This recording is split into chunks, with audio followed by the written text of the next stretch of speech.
Perang masih berkecamuk di wilayah dataran Dauluo. Diperlihatkan sebuah desa terbakar akibat dampak yang ditimbulkan dari peperangan tersebut. Kalau kalian ingat, desa ini bernama Desa Roh Mulia yang merupakan kampung halaman Tangsan. Di sana juga terdapat kakek kepala desa yang sedang memberi semangat seorang anak kecil buta yang mulai berputus asa dengan keadaan ini. Sang kakek kemudian mencoba menenangkannya dengan menjelaskan bahwa desa ini bukanlah desa yang lemah, karena dari desa inilah terlahir seorang mas roh jenius bernama Tangsan yang sangat kuat. Dengan begitu, ia yakin bahwa orang-orang jahat dari Kekaisaran Roh Pelindung yang ingin menyerang Kekaisaran Tiandou tidak akan pernah berani untuk datang lagi. Si anak kemudian penasaran dengan kabar ayahnya yang ikut serta menjadi seorang prajurit dalam membantu pertempuran pihak Kekaisaran Tiandou di wilayah Gerbang Jialing, namun hingga sekarang tidak juga kunjung pulang. Kakek kepala desa kemudian menjawab kalau sang ayah pergi ke Gerbang Jialing untuk melawan para penjahat. Dan setelah berhasil mengusir para penjahat, ia berjanji akan menemuinya pergi ke gerbang desa untuk menyambut kepulangan ayahnya. Bagaimanapun juga ia sangat yakin bahwa Kekaisaran Tiandou pasti bisa mengalahkan Kekaisaran Roh Pelindung. Di tempat lain, terlihat Tangsan yang sedang berada di area bawah tanah dengan serpihan kaca yang menunjukkan visual dari wajah Xiao Wu serta kenangan-kenangan indah saat bersamanya. Namun tiba-tiba ia dikejutkan dengan bayangan dirinya di dalam kaca dengan penampilan dan aura yang sangat berbeda. Terdengar suara Dewa Ashura menyesalkan keputusan Tangsan yang tidak memilih pewarisannya. Seandainya saja Tangsan bersedia, maka akan jauh lebih mudah baginya untuk bisa melindungi orang-orang terdekatnya.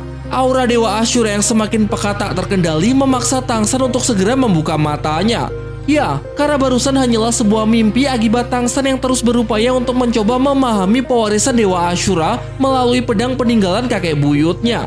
Di saat yang bersamaan, teman-teman Tangsan merasa bangga dengan pencapaian Tangsan yang telah berhasil menjadi dewa serta mereka sudah mencapai gelar Feng Hou Douluo di usia muda. Mereka kemudian dikejutkan oleh Tangsan yang seakan sedang berkultivasi dan mencoba memahami pewarisan dari tahta Dewa Ashura.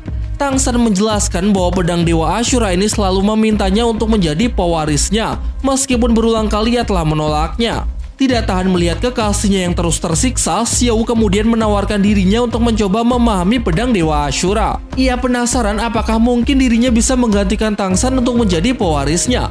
Pada awalnya Tangsan kurang begitu yakin dengan permintaan Xiao karena dengan menerima pedang Ashura, maka Xiao mungkin akan bisa membuka pengujian warisan Dewa Ashura, di mana tingkat kesulitan dari ujian ini sepertinya berada di atas warisan Dewa Laut. Namun di tengah kekhawatiran Tangsan, ternyata Xiao sudah lebih dulu mengambil keputusan untuk mencoba pedang Dewa Ashura tersebut. Xiao meminta Tangsan agar tidak perlu mencemaskannya. Karena walaupun perjalanan ini akan menjadi sangat berbahaya, ia akan tetap menghadapi dan menyelesaikannya dengan penuh keberanian. Apalagi bagi Xiao ini akan menjadi satu-satunya kesempatan agar bisa terus bersama Tangsan untuk selamanya di alam dewa.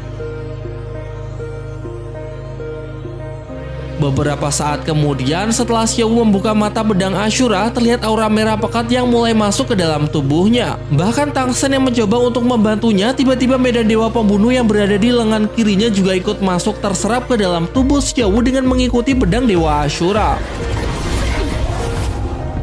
Setelah proses selesai, semuanya sempat panik ketika melihat Xiao yang sedang tidak sadarkan diri. Namun ternyata itu hanyalah sebuah lelucon karena Xiao memang sengaja berpura-pura untuk mengerjai teman-temannya dan proses mengerikan barusan sama sekali tidak memberikan efek buruk terhadap dirinya. Meski hal ini berarti baik, akan tetapi Tangsan cukup dibuat heran bagaimana ini bisa terjadi. Mungkinkah Dewa Ashura sedang menyiapkan rencana lain yang nanti bisa membahayakan Xiao? Hingga tidak lama kemudian pandangan Tangsan teralihkan pada beberapa bulu sayap dewa malaikat yang bertebaran di sekitarnya. Tangsan lalu menjelaskan bahwa saat ini ia dapat merasakan aura dari Xian Renshui. Nampaknya pertempuran antar dewanya memang sudah semakin dekat, maka dari itu ialah yang akan maju menghadapi Xian Renshui sang dewa malaikat baru, sedangkan teman-temannya yang lain ia perintahkan supaya segera kembali untuk turut mengamankan gerbang Jialing. Dan setelah pertempurannya melawan Xian Renshui telah berakhir, maka ia pasti akan bergegas pergi untuk menyusul mereka. Dengan mengendarai kereta naga terbang, Tangsan bergerak cepat menuju tempat Xian Renshui berniat untuk segera menyelesaikan pertarungan mereka sebelumnya. Menurutnya jika ia berhasil mengalahkan Xian Renshui, mungkin selanjutnya ia bisa menaklukkan Kekaisaran Roh Pelindung tanpa perlu pertumpahan darah agar tidak ada makhluk hidup yang menderita.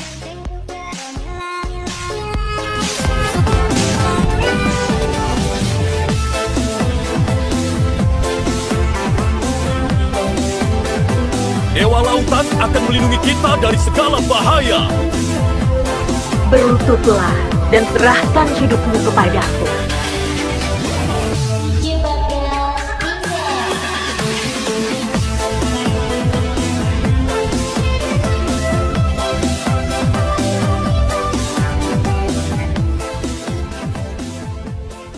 Di sisi lain, ternyata Xian Renshui memang sudah menunggu kedatangan Tang San, sang dewa laut yang baru, di sebuah pulau terpencil dengan patung dewa malaikat usang yang ia gunakan sebagai tempat pijakan. Bukannya takut, Xian Renshui justru merasa puas karena pada akhirnya Tang San mempunyai kualifikasi untuk bertarung melawan dirinya. Kali ini mereka telah sama-sama menjadi dewa sehingga sekaranglah saatnya bisa bertarung secara adil. Tang San kemudian menyampaikan bahwa ia berharap jika pertarungan dewanya kali ini dapat digunakan sebagai penentu dari hasil pertempuran dua kekaisaran. Sehingga dengan demikian tidak perlu ada lagi pertumpahan darah dan para prajurit dari kedua kekaisaran bisa terbebas dari pengorbanan. Barang siapa yang kalah, maka kekaisaran yang didukungnya tidak diperbolehkan untuk memulai perang lagi. Selain itu, sang pemenang juga dilarang untuk menindas rakyat pihak yang kalah. Dengan memasang senyum di wajahnya, Xian Renshui menyepakati usulan Tang San dan ia menganggap bahwa ini adalah kesepakatan antar dewa. Tang San pun kemudian menunjukkan avatar dari dewa lautnya yang mempunyai aura keagungan luar biasa untuk segera memulai pertarungan.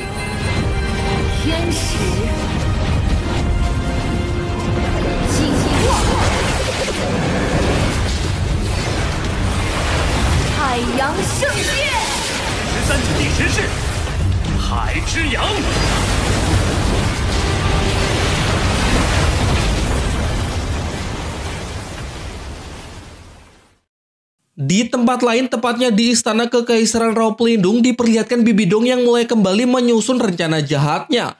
Dan kali ini dengan memanfaatkan kekuatan dari Dewa Raksa, ia membangkitkan dua sosok yang bisa ia gunakan di medan perang melawan pasukan tempur Kekaisaran Tiandou. Meskipun belum diketahui pasti siapakah dua sosok ini, namun yang jelas Bibi Dong sangat yakin bahwa keduanya sanggup membuat medan pertempuran menjadi pemakaman untuk semua orang. Sementara itu, kita diperlihatkan pemandangan dari sisa-sisa bekas pertempuran sebelumnya yang banyak dihiasi oleh burung-burung pemakan bangkai sedang menikmati mayat dari para prajurit perang. Kemudian terdengar suara dari Master Xiao yang mengeluh karena beberapa hari terakhir pihak dari Kekaisaran Rao Pelindung mencoba kembali memulai perang dengan terus mengirimkan pasukan kecil untuk mengganggu pihaknya. Namun di samping itu ia juga sudah memerintahkan beberapa pasukan untuk terus waspada dan bersiap untuk melawan Kekaisaran Rao Pelindung kapan saja. Ia hanya berharap agar keadaan gerbang Jialing bisa bertahan setidaknya sampai Tang San dan yang lainnya pulang dari Pulau Dewa Laut. Singkat cerita, Dai Mu Bei bersama Mang Hao Jun dan Su Suking sudah dekat dengan gerbang Jialing. Setelah cukup mengamati, Dai Mu Bei dibuat cukup bingung dengan mayat dari para prajurit yang tiba-tiba menghilang tanpa sisa, sehingga ia segera memerintahkan Mang Hao Jun untuk menginfokan hal ini kepada Master Xiao. Xin kemudian beralih memperlihatkan para prajurit Kekaisaran Rao Pelindung yang memprotes kedatangan Bibi Dong kembali ke gerbang Jialing. Dauluo Buaya Emas sebelumnya telah mengusir Kaisar Rao Pelindung tersebut karena telah dinilai gagal dalam memimpin pasukan perang sehingga ia pikir tidak akan ada gunanya jika Bibi Dong kembali lagi. Tanpa basa-basi, dua pemuja langsung turun tangan berniat ingin segera menendang Bibi Dong dari singgasananya.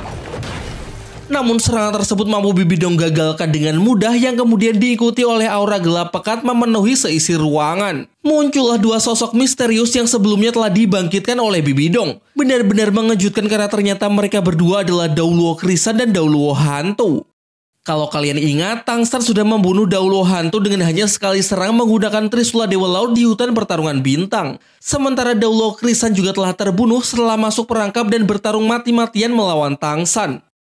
Tentu hal ini membuat semuanya jadi bertanya-tanya bagaimana bisa orang yang sudah mati dapat hidup kembali. Bahkan keduanya menjadi jauh lebih kuat jika dibandingkan dengan semasa hidup mereka.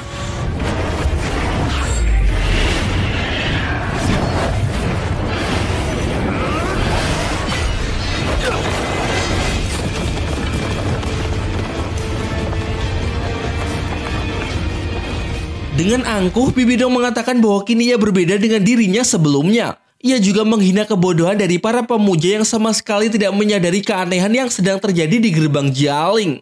Sementara itu di saat yang sama, Master Xiao bersama Tang Hao datang ke wilayah bekas pertempuran setelah mendapatkan info dari Mang Hao Jun mengenai hilangnya para mayat prajurit hanya dalam waktu 1 malam. Di saat yang sama, Bibidong menjelaskan kepada para pemuja bahwa ia akan segera menjadi dewa. Namun sebelum itu ia membutuhkan bantuan mereka untuk melakukan sesuatu. Ia tahu bahwa selama ini yang para pemuja inginkan hanyalah mengalahkan Kekaisaran Tiandou. Jadi hal itulah yang dapat menjadi alasan mengapa mereka harus membantunya. Bibidong juga berjanji bahwa setelah ia mengalahkan Kekaisaran Tiandou, maka ia akan langsung mengembalikan tahta Kekaisaran Roh Pelindung kepada Xian Renshui. Karena menurutnya jika dibandingkan dengan posisi dewa, tahta sama sekali tidak ada apa-apanya. Terlebih lagi bagaimanapun juga Xian Renshui tetaplah putrinya. Salah seorang pemuja mengingatkan Bibidong mengenai bahayanya jika pihaknya kembali memulai peperangan. Pada pertempuran di Gerbang Jialing sebelumnya saja pihak mereka mengalami kerugian yang sangat besar, jadi tanpa persiapan yang matang maka takutnya hal yang sama akan terulang kembali. Namun Bibidong nampaknya mengabaikan peringatan tersebut. Ia meminta agar mereka tidak perlu banyak bertanya dan cukup siapkan saja pasukan seadanya karena ia sudah mempunyai rencananya tersendiri.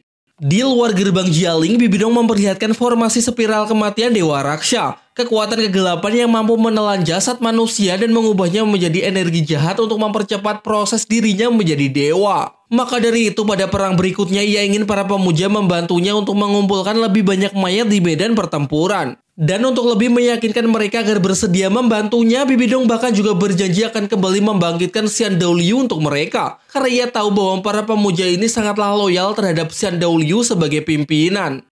Di waktu yang sama setelah membaca catatan kuno mengenai kemampuan dari Dewa Raksha, Master Xiao pun akhirnya juga berhasil memahami rencana Bibidong. Sontak ia menjadi sangat terkejut dan bergegas pergi untuk segera mengabarkan hal ini kepada semuanya. Diperlihatkan formasi lingkaran ungu kehitaman yang menyelimuti seluruh wilayah Gerbang Jialing. Master Xiao yang sudah tiba menjelaskan bahwa Bibidong telah menggunakan metode kuno untuk membuka jalan menjadi pewaris Dewa Raksha. Ia takut bahwa setelah ini pasti akan ada lebih banyak pertumpahan darah di Gerbang Jialing.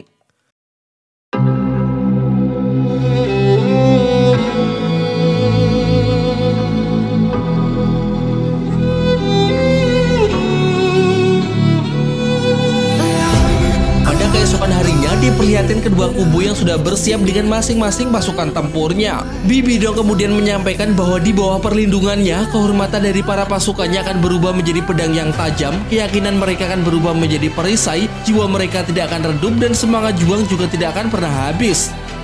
Diperdengarkan komando menyerang telah disuarakan dan tanpa berlama-lama lagi peperangan pun kembali dimulai.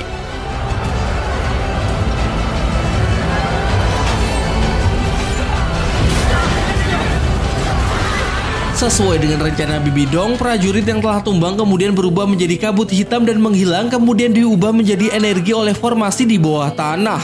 Setelah dirasa persiapannya telah cukup, Bibidong menyerahkan pertempuran di Gerbang Jialing kepada Douluo Buaya Emas karena ia akan segera memasuki dimensi pewarisan ujian terakhir dari Dewa Raksha. Sementara itu di tengah pertempurannya melawan Xian Renshui, Tang San menyadari jika Bibidong kini telah memasuki dimensi warisan dewa. Tentu ia sangat khawatir pasalnya jika Bibidong telah berhasil menjadi dewa, maka pihaknya pasti akan mendapatkan masalah besar.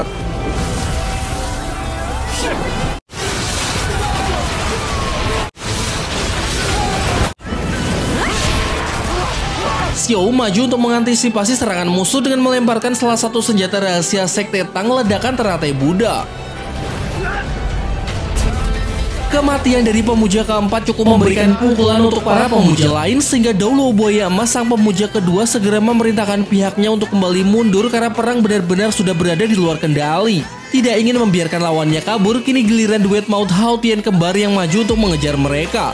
Di waktu yang bersamaan, Xian Renshui masih belum bisa memahami situasi sebenarnya apa yang sedang direncanakan oleh Bibidong. Ia pun sepakat untuk sementara menunda pertarungannya melawan Tang San dan bersama-sama memastikan apa yang sebenarnya sedang terjadi di medan pertempuran. Tang Hao bersama Tang Xiao memimpin pasukan pengejar semakin mendekati Gerbang Jialing. Namun sayangnya mereka malah masuk ke dalam perangkap musuh, di mana musuh telah menyiapkan para monster dan pasukan mayat hidup untuk mengepung pihak Kekaisaran Tiandou yang berusaha menerobos. Tidak hanya itu, dua tetua Kekaisaran Roh Pelindung yang sebelumnya sudah dibangkitkan yaitu Douluo Hantu dan Douluo Krisa juga turut hadir untuk mengepung mereka. Master Xiao yang menyaksikannya terlihat cukup terkejut karena ia baru tahu bahwa tujuan Bibidong mengambil para jasad prajurit selain untuk proses menjadi dewa juga dapat digunakan sebagai pasukan tempur. Ia pun menilai bahwa kini situasinya benar-benar telah menjadi sangat buruk. Diperlihatkan situasi di medan pertempuran yang sangat mencekam, di mana para mayat hidup menyerang secara brutal dan menghabisi satu persatu prajurit Kekaisaran Tiandou. Teridentifikasi beberapa dari mayat hidup tersebut merupakan para murid Sekte Hao Tian, namun hal itu tidak menjadi alasan bagi Tang Xiao dan Tang Hao untuk bersikap lunak karena bagaimanapun juga ini adalah medan perang.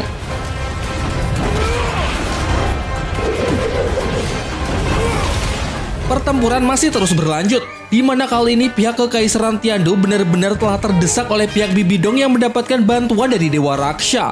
Semakin banyak prajurit yang mati, maka akan semakin menguntungkan pihak Kekaisaran Roh Pelindung. Dengan melihat situasi yang sudah sangatlah buruk, Kaisar Suebeng berniat ingin menarik mundur pasukannya. Namun jelas hal itu sudah sangat terlambat. Saat ini pertempuran adalah kematian, menghindari pertempuran pun juga akan menghadapi kematian. Jadi meskipun pihaknya memutuskan untuk berhenti, percuma saja karena pihak Kekaisaran Roh Pelindung tetap tidak akan berhenti. Tidak bisa mundur juga tidak bisa menyerah, hanya bisa terus bertempur sampai keajaiban tiba untuk membalikan keadaan. Kalau tidak maka hanya ajal yang akan menjemput. Di tengah-tengah pertempuran tiba-tiba cahaya emas menyilaukan muncul. Ialah Xian Rensui, sang dewa malaikat. Ia cukup dibuat kesal karena Bibi Dong telah memulai perang tanpa seizinnya. Bahkan sampai menggunakan cara kejam yang membuat arwah tidak bisa beristirahat dengan tenang. Tak berselang lama, Tang San, sang dewa laut pun juga datang menyusul ke medan perang. Ia mengingatkan Xian Rensui mengenai penderitaan para makhluk saat ini yang disebabkan oleh Kekaisaran Roh Pelindung. Bahkan setelah melihat semua ini, apakah dewa malaikat akan tetap membantu orang jahat? Namun Xian Rensui abai dengan perbuatan Kekaisaran Roh Pelindung tersebut. Ia justru ingin secepatnya mengalahkan Tang San karena dengan begitu ia bisa segera kembali memimpin Kekaisaran Roh Pelindung untuk memperbaiki semua kesalahan Bibi Dong dan juga mengakhiri perang untuk selamanya.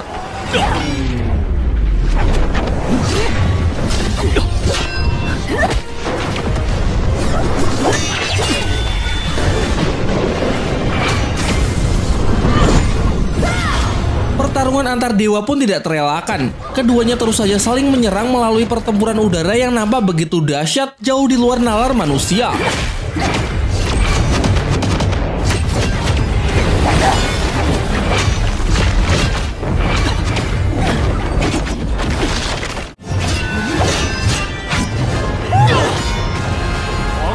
Dengan menggunakan teknik dewa terkuatnya, Tang San mampu menekan Xian Rensui sampai membuatnya cukup terluka. Meskipun bukan luka fatal, namun hal ini jelas membuktikan bahwa kekuatan Dewa Laut Tang San masih sedikit berada di atas kekuatan Dewa Malaikat Xian Rensui. Xin kemudian kembali ke medan pertempuran, atau kini lebih cocok disebut sebagai medan pemakaman karena sudah begitu banyak prajurit yang tewas. Terdengar suara Tang Hao yang memberikan semangat kepada seluruh pasukannya agar tidak menyerah demi menaklukkan gerbang Jialing sebelum Bibi Dong berhasil menjadi dewa. Sementara itu, diperlihatkan jam pasir Bibi Dong yang sudah hampir habis, yang mana artinya tidak lama lagi Bibi Dong akan berhasil menyelesaikan pewarisan Dewa Raksha. Di saat yang sama, Du Gubo juga sedang berusaha untuk menghabisi pasukan mayat yang sangat meresahkan. Ia kemudian merilis sebuah serangan yang mencakup area luas, yakni teknik tulang roh kepalanya Tatapan Ratu Medusa. Mempunyai kemampuan untuk membatukan benda apapun yang dilihatnya. Du Gubo sendiri bahkan juga tidak menyangka jika ternyata Tatapan Medusa sangatlah efektif untuk melumpuhkan ribuan pasukan mayat hidup sekaligus. Dijelaskan bahwa selain benda, Tatapan Medusa juga dapat membatukan segala macam teknik dari kekuatan roh targetnya. Dan jika tebakannya benar, maka kumpulan mayat hidup ini pasti juga dikendalikan Bibi Dong melalui teknik roh pelindung, hanya saja diperkuat berkali-kali lipat dengan adanya suplai bantuan dari Dewa Raksha. Termasuk juga teknik roh yang digunakan untuk membangkitkan Dao Luo Hantu dan Dao Luo Krisan. Namun nampaknya Du Gubo membutuhkan kekuatan yang lebih besar agar bisa membatukan mereka berdua menggunakan Tatapan Medusa, mengingat keduanya merupakan Feng Hao Dao Luo semasa hidup. Sekarang Du Gubo berniat ingin melumpuhkan seluruh pasukan mayat hidup dengan teknik Tatapan Medusanya tersebut, maka dengan begitu ia harap formasi lingkaran kematian bisa segera dihentikan sehingga Bibi Dong juga tidak akan bisa menjadi dewa. Akan tetapi Tang Hao sempat mengingatkan bahwa menggunakan teknik roh secara berlebihan dapat dengan cepat menguras seluruh kekuatan roh. Tidak cuma kehabisan kekuatan roh, bahkan nyawa Du Gubo pun juga bisa melayang. Namun meskipun sudah mendapatkan peringatan keras, Du Gubo tetap yakin untuk melakukannya karena menurutnya ini merupakan satu-satunya peluang untuk bisa membalikan keadaan. Di sisi lain, Dao Luo Buaya Emas yang tahu akan hal itu segera memerintahkan Dao Luo Krisan agar memimpin pasukan mayat hidup untuk segera membunuh Du Gubo. Untung saja masih ada Tang Hao yang menugaskan seluruh timnya untuk melindungi Dao Luo Ular Giok tersebut.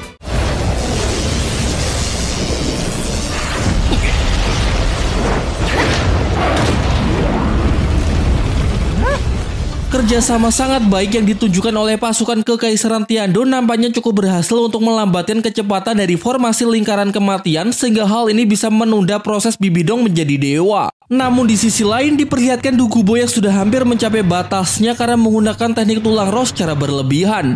Dengan dibantu oleh ayahnya, Ning Rongrong berupaya keras untuk segera memulihkan kondisi Douluo ular giok tersebut. Akan tetapi sayangnya Master Xiao sama sekali masih belum melihat kalau ini akan menjadi titik balik dari kemenangan mereka. Teknik tulang roh tatapan Medusa menguras banyak kekuatan roh Du Gubo, walaupun sudah dibantu oleh Ning Fengzi, Ning Rongrong, dan Oscar, namun pelepasan kekuatan roh berskala luas seperti itu tetap mempunyai resiko besar dan tak berapa lama lagi bisa bertahan. Kerja keras Du Gubo nampaknya cukup membuahkan hasil. Diperlihatkan jam pasir yang menjadi pertanda waktu pewarisan Dewa Raksa Bibidong kini semakin melambat. Du Gubo juga tidak ragu untuk mengerahkan seluruh kekuatannya. Ia merilis teknik lain dari tulang roh kepala tatapan Medusa, yakni keputusasaan Medusa yang memiliki jangkauan serangan melingkar sangat luas. Mustahil dapat dihindari jika target sudah berada dalam jangkauannya. Pada akhirnya serangan tersebut telah berhasil sepenuhnya melumpuhkan pasukan mayat hidup yang dikendalikan oleh Bibidong. Akibatnya proses pewarisan Dewa Raksa pun juga sudah berhasil dihentikan. Sayangnya serangan keputusasaan Medusa menjadi serangan terakhir yang mampu Du Gubo lancarkan. Setelahnya ia benar-benar sudah kehabisan kekuatan roh yang tidak akan pernah bisa dipulihkan kembali. Diperlihatkan tulang roh kepala Medusa yang melekat di dahinya seketika hancur, bahkan Ning Rongrong dengan kekuatan dukungan cahaya Jiu Baunya pun juga sudah tidak bisa berbuat apa-apa lagi. Dan dengan ini, Du Gubo pun dinyatakan gugur sebagai pahlawan di medan perang. Hal ini sempat membuat Douluo Boya Emas menunjukkan respect-nya dan menyebut bahwa Du Gubo memang layak disebut sebagai Feng Hao Douluo racun terkuat. Namun meski demikian menurutnya kemenangan tetaplah milik Kekaisaran Roh Pelindung. Dan benar saja, diperlihatkan jam pasir Bibidong yang telah berakhir menjadi pertanda bahwa proses pewarisan Dewa Raksa kini telah sepenuhnya selesai sehingga tidak lama lagi pasti sang pewaris tahta Dewa Raksa yang baru akan segera muncul. Sementara itu, Tang San nampak sangat terpukul dengan kematian Du Gubo karena ialah satu-satunya orang yang cukup mempunyai kedekatan personal dengan sang Douluo ular giok tersebut. Namun ia juga tidak bisa berbuat apa-apa mengingat dirinya masih sibuk bertarung melawan Xian Renshui. Sampai kemudian di tengah-tengah pertempuran yang sangat sengit, tiba-tiba aura kegelapan Dewa Raksa muncul tepat di belakangnya yang diikuti dengan kemunculan Bibidong, dan dengan menggunakan mata sabit dewa ia berhasil menikam jantung Tang San.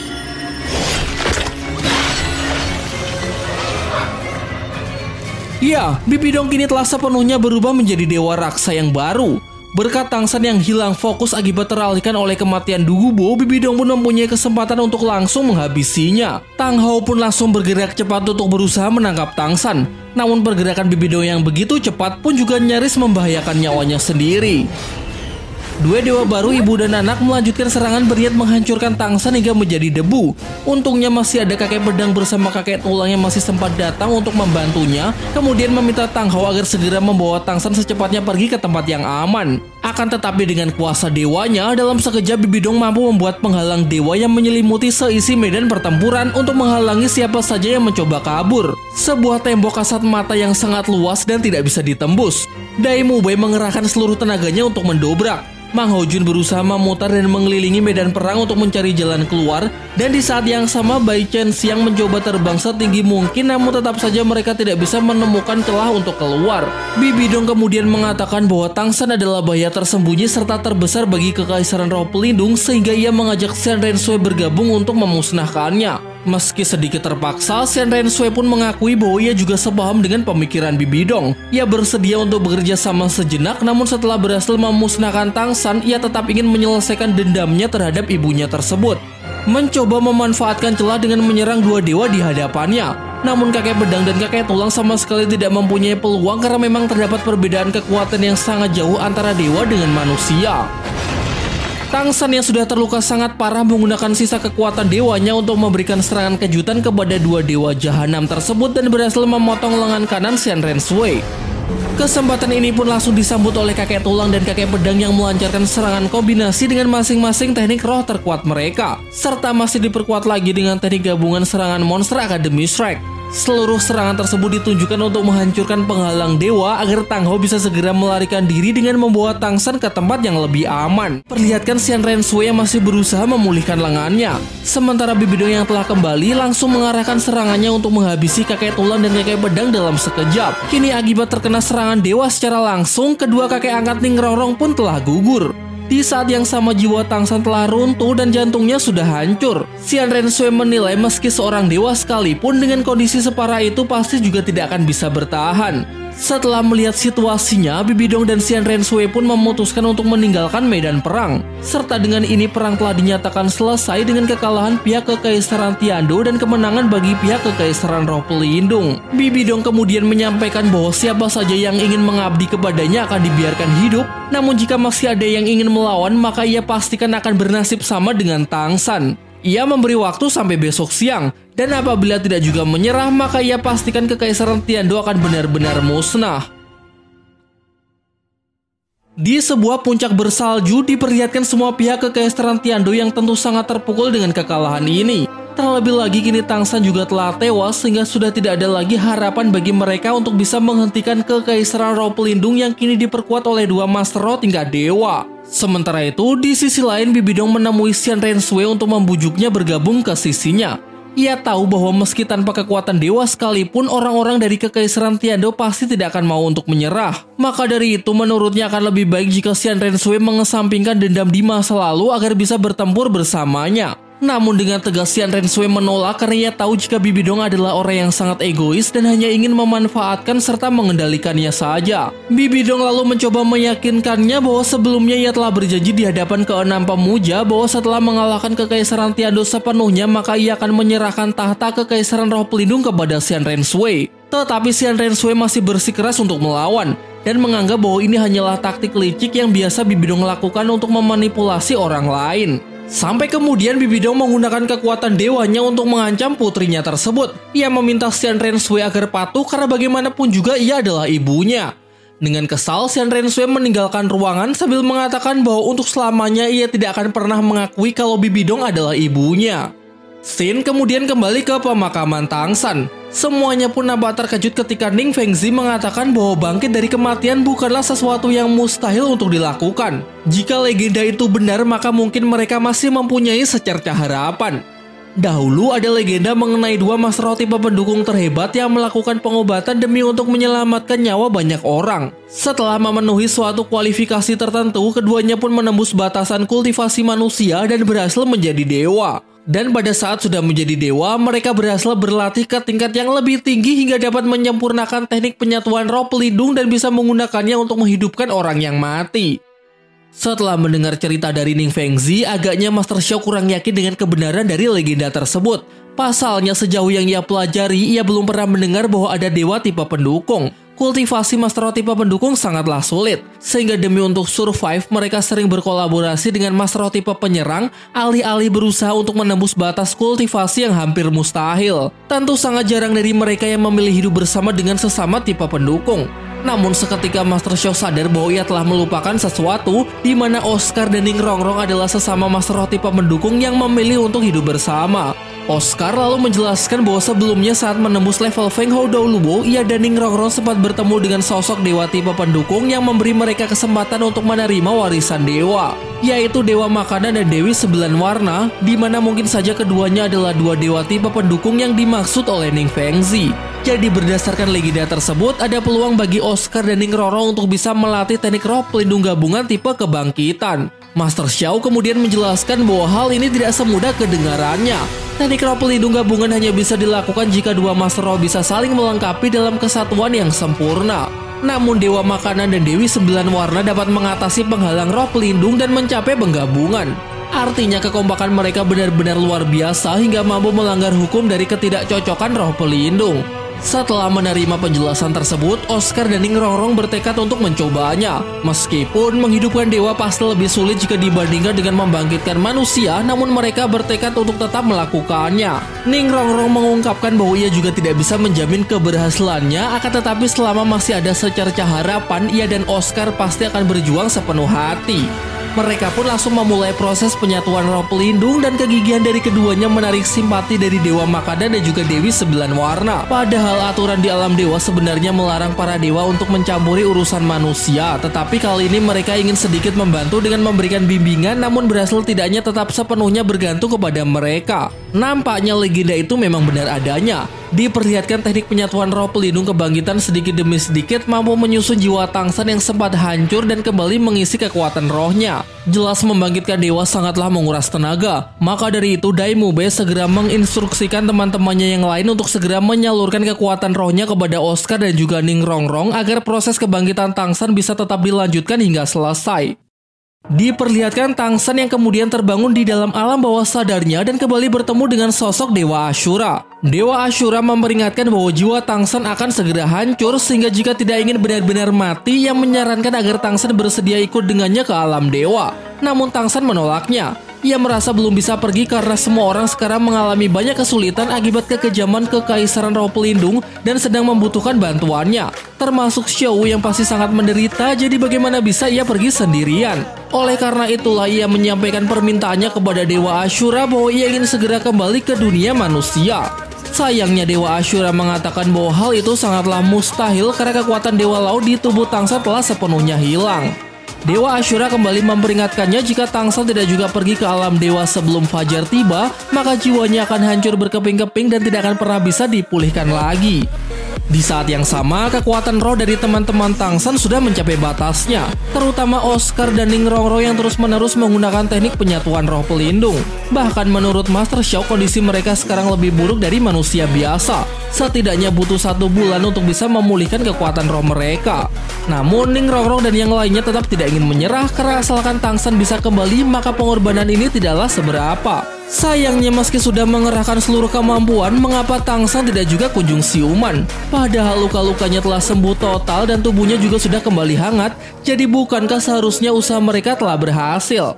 Tubuh telah pulih tetapi masih belum juga bangun, jadi kemungkinan Bibidong sudah benar-benar menghancurkan jiwa Tangsan sehingga tidak bisa disatukan ataupun dipanggil kembali. Sementara itu, di alam kubur, Tangsan masih tetap bersikeras untuk kembali ke alam manusia dengan meminta Dewa Ashura agar memberitahunya suatu cara. Sampai kemudian Dewa Ashura memberinya harapan dengan mengatakan bahwa meskipun Tangsan sang Dewa Laut telah mati, tetapi masih bisa hidup lagi dengan menjadi pewaris Dewa Ashura. Namun tentu harga yang harus dibayar sangatlah mahal, yang mana agar bisa menjadi Dewa Ashura, Tangsan harus bersedia untuk melenyapkan semua ingatan masa lalunya serta menghilangkan seluruh keterikatan perasaannya di dunia fana. Satu-satunya yang akan ada di dalam hatinya hanyalah tinggal kedewaan murni, dan pengorbanan ini disebut sebagai penghancuran cinta. Sin kemudian berpindah ke dunia manusia. Diperlihatkan Xiao yang masih menjaga tubuh Tangsan di tengah badai salju, tentunya dengan harapan akan terjadi suatu keajaiban. Namun Xiao pun akhirnya sadar bahwa Tangsan tidak akan pernah bisa kembali lagi, sehingga ia memutuskan untuk menyusulnya karena mereka pernah berjanji akan selalu bersama untuk selamanya. Tidak peduli Tangsan pergi kemana, bahkan jika itu ke neraka sekalipun ia tetap akan bersedia untuk mengikutinya. Dari alam kematian, Tangsan dapat melihat kesedihan Xiao saat meratapi kematiannya. Bahkan di sini Tangsan juga bisa melihat gambaran mengenai masa depan, di mana memperlihatkan pihak Kekaisaran Tiandu yang tidak mau menyerah. Xiao nekat bertarung melawan Bibidong dan berakhir dengan kematian. Dewa Ashura menjelaskan bahwa jika Tangsan tidak segera mengambil tawarannya, maka saat fajar gambaran dari masa depan tersebut akan benar-benar menjadi kenyataan. Namun bagi Tangsan berat rasanya untuk memutuskan, karena jika ia menjadi Dewa Ashura dan melakukan pengorbanan penghancuran cinta, maka ia akan kehilangan semua ingatannya terhadap Xiao dan juga semua orang yang ia sayangi. Akan tetapi, jika kesempatan untuk bisa hidup kembali tidak ia ambil, maka tidak cuma ingatan, melainkan semuanya akan benar-benar musnah.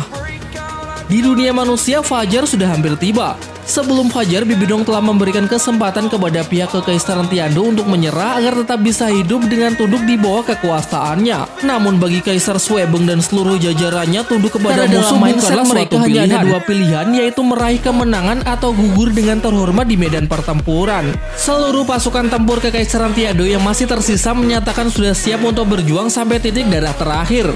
Di saat yang bersamaan, Xiao pun juga sudah mulai beranjak meninggalkan jasa Tang San dan segera menuju medan pertempuran untuk bertarung bersama yang lainnya.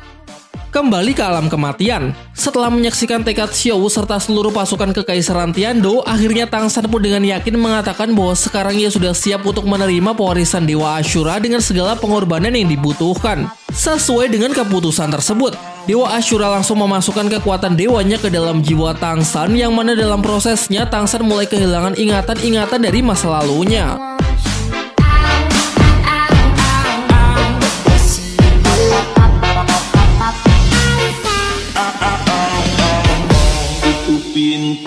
Tutup jendela, karena nih lagu boleh bikin kaprok telinga. Sampai segul mata cabur, sampai segul mata cabur.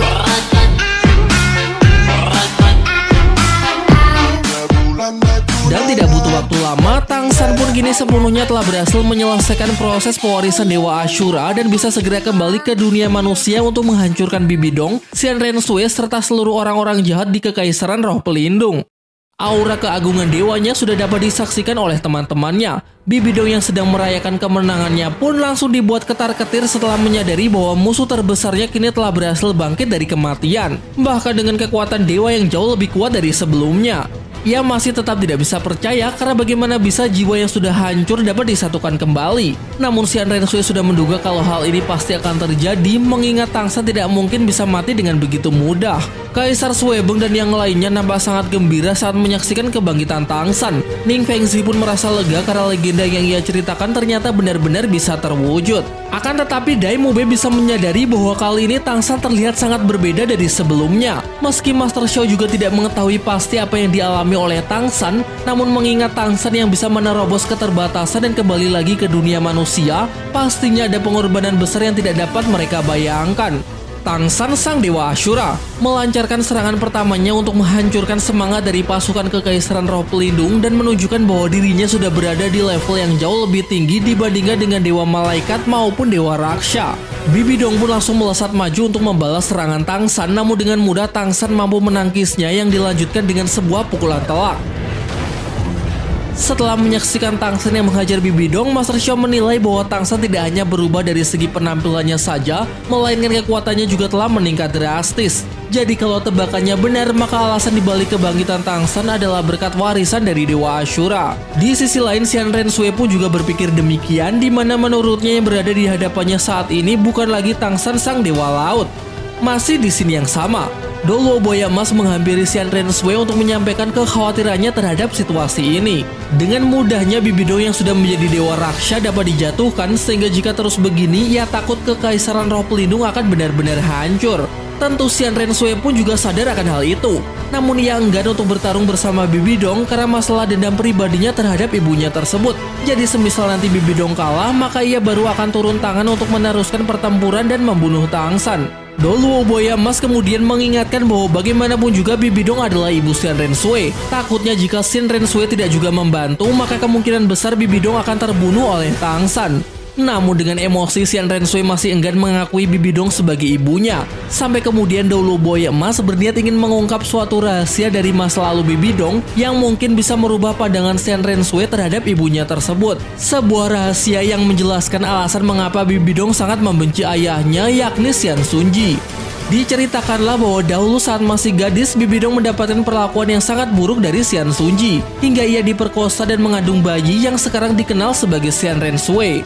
Jadi itulah mengapa Bibi Dong sangat membenci Xian Sunji, karena menurutnya mantan pemimpin suci Balai Roh Pelindung tersebut telah merenggut masa depannya. Xian Renshui yang mendengar fakta itu pun sontak menjadi sangat terkejut. Setelah ini mungkin Xian Renshui dapat meredam kebenciannya, karena sampai sekarang Bibi Dong masih terus bertempur demi Kekaisaran Roh Pelindung. Sementara itu diperlihatkan Bibi Dong yang benar-benar sudah kewalahan di hadapan kekuatan Tang San, sang Dewa Ashura. Tang San pun juga tidak segan-segan untuk bertindak kejam. Ia menghancurkan apapun yang menghalanginya tanpa menunjukkan sedikit pun rasa belas kasihan. Ya, tentu saja karena saat ini Tang San telah kehilangan seluruh ingatannya akibat dari menjalani pengorbanan penghancuran cinta. Kini tanpa perasaan dan belas kasihan, Tang San pun benar-benar tidak terhentikan. Dengan berat hati, Bibi Dongpu juga mengakui bahwa kekuatan Dewa Tang San saat ini sudah setingkat lebih tinggi jika dibandingkan dengan kekuatan dewanya. Namun meski cuma samar-samar, terdapat potongan ingatan yang masih tertinggal di dalam pikiran Tang San dan hal ini dapat membuatnya rapuh dalam beberapa saat. Di saat yang sama, Xian Renshui pun akhirnya memutuskan untuk segera membantu Bibi Dong. Ia beralasan bahwa ia tidak bisa melihat kehancuran Kekaisaran Roh Pelindung sehingga hanya kali ini saja ia bersedia untuk bekerja sama dalam membunuh Tang San. Namun ia menegaskan bahwa semua ini ia lakukan bukan karena Bibi Dong, melainkan demi menyelamatkan Kekaisaran Roh Pelindung dari kehancuran. Tang San lalu menatap ke arah guru dan teman-temannya untuk mencoba mengingat apa yang sebenarnya telah ia lupakan. Xian Renshui yang sudah sangat kesal bergegas maju dengan kecepatan tinggi untuk segera menyerangnya. Akan tetapi dengan lonjakan dari kekuatan Dewa Ashura, nampaknya kini Tang San benar-benar telah menjadi terlalu kuat. Saat fokus menghadapi Xian Renshui, Bibi Dong kemudian memanfaatkan kesempatan ini untuk melancarkan serangan kejutan dengan teknik terkuatnya. Untung saja Xiao tiba-tiba masuk ke dalam pertempuran untuk membantu Tang San dalam menahan serangan tersebut menggunakan pedang Dewa Ashura. Pada momen ini, Tang San yang sudah kehilangan seluruh ingatan masa lalunya masih berusaha memahami situasi. Sebenarnya apa yang sedang terjadi dan siapa gadis yang berada di dekatnya tersebut. Sementara itu, Bibi Dong dibuat sangat bingung karena bagaimana bisa di dalam diri Xiao juga terdapat kekuatan dari Dewa Ashura. Ya, tentu saja. Karena kalau kalian ingat, sebelumnya Xiao memang telah mencoba pewarisan dari pedang Ashura dan Dewa Ashura telah memilihnya karena suatu alasan yang belum terungkap. Xiao kemudian berjanji kepada Tang San bahwa ia ingin selalu berdiri di sampingnya meskipun harus menunggu 100 tahun lagi atau bahkan 1 juta tahun lagi, ia pun pasti akan bersedia. Ucapan Xiao tersebut sontak membuat hati Tang San menjadi goyah. Perlahan ia mulai mendapatkan kembali potongan-potongan ingatan yang sebelumnya sudah dilenyapkan lewat pewarisan tahta Dewa Ashura. Hingga pada akhirnya berkat kekuatan cinta Xiao yang jauh lebih besar dibandingkan belenggu Dewa Ashura, seluruh ingatan masa lalu yang sudah hancur kini telah berhasil kembali dipulihkan seutuhnya. Diperlihatkan Tang San memeluk Xiao dan mengatakan bahwa ia tidak akan mungkin tega membiarkan kekasihnya menunggu selama ratusan tahun, yang mana hal ini menandakan bahwa Tang San yang kita kenal benar-benar telah kembali. Di waktu yang bersamaan, Xiao pun akhirnya dapat memahami alasan sebenarnya mengapa pedang Dewa Ashura memilihnya. Setelah mewarisi kekuatan Dewa Laut, mustahil Tang San bisa mewarisi kekuatan Dewa Ashura secara sempurna. Jadi demi dapat menutup ketidaksempurnaan tersebut, Dewa Ashura ingin Xiao menjadi sarung pedangnya untuk membantu Tang San dalam mengendalikan kekuatan dari dua dewa sekaligus. Sehingga sekarang dengan begitu sempurnanya Tang San dapat bertransformasi menjadi wujud gabungan antara Dewa Laut dan juga Dewa Ashura. Sebagai dewa dengan kedudukan tertinggi, Tang San kemudian menghakimi dua dewa zalim di hadapannya, yaitu Bibi Dong sang dewa raksasa dan juga Xian Renshui sang dewa malaikat. Keduanya kini telah menjadi dewa, namun malah memulai peperangan yang melahirkan banyak penderitaan kepada setiap makhluk. Dengan kejahatan sebesar itu, tidak ada hukuman yang lebih pantas selain kebinasaan. Di sini Tang San menggunakan teknik penyatuan roh pelindung bersama Xiao yang disebut penyatuan dua dewa. Ia menciptakan dimensi lautan sebagai arena pertempuran melawan Bibi Dong dan Xian Renshui, menahan Bibi Dong di dalam penjara es agar lebih mudah untuk menjatuhkan Xian Renshui terlebih dahulu.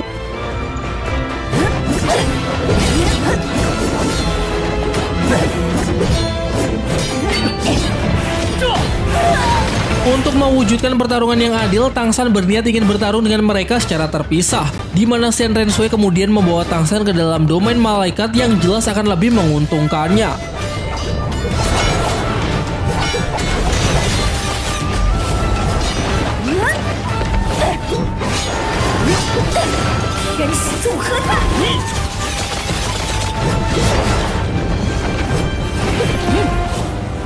Tetapi nampaknya usaha Xian Renshui akan tetap sia-sia karena dengan mudah Tang San justru mampu menghancurkan domain malaikat tersebut.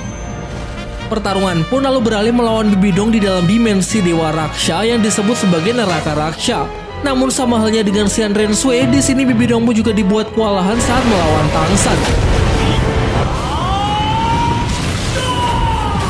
Kini giliran memasuki domain Tang San. Tentu saja di sini Tang San menjadi semakin mendominasi. Tidak ada perlawanan berarti yang sanggup dilakukan oleh dua dewa abal-abal tersebut, sehingga kalau sudah seperti ini, ya tinggal menunggu kemenangan.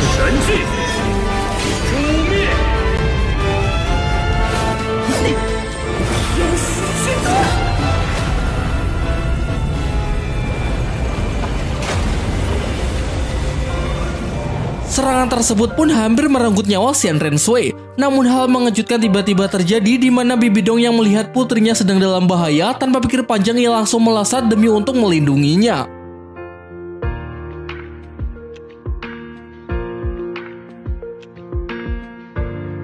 Di bawah derasnya hujan, Xian Renshui memeluk Bibi Dong yang sudah sekarat.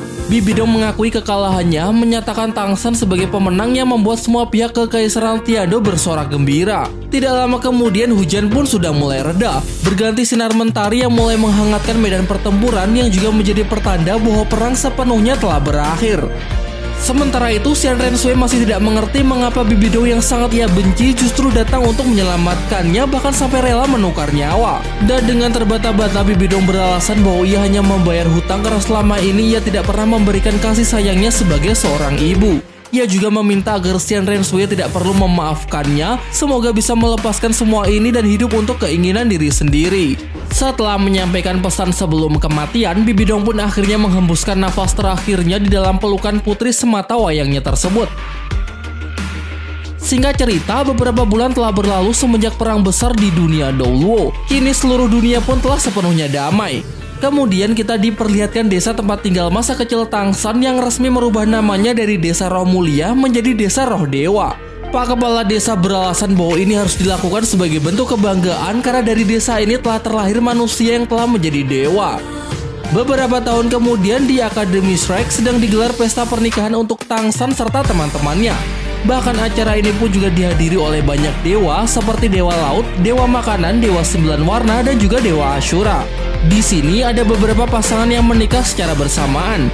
Adapun calon pengantin pertama adalah Dai Mubai dan Susu King. Calon pengantin kedua adalah Sang Daulo Phoenix Mang Hao Jun yang berpasangan dengan Bai Chen Xiang. Calon pengantin ketiga adalah dua mas roh tipe pendukung, siapa lagi kalau bukan Oscar dan juga Ning Rongrong. Dan jelas calon pengantin yang paling ditunggu adalah Tang San Sang Dewa Laut berpasangan dengan Xiao Sang Dewi Kelinci.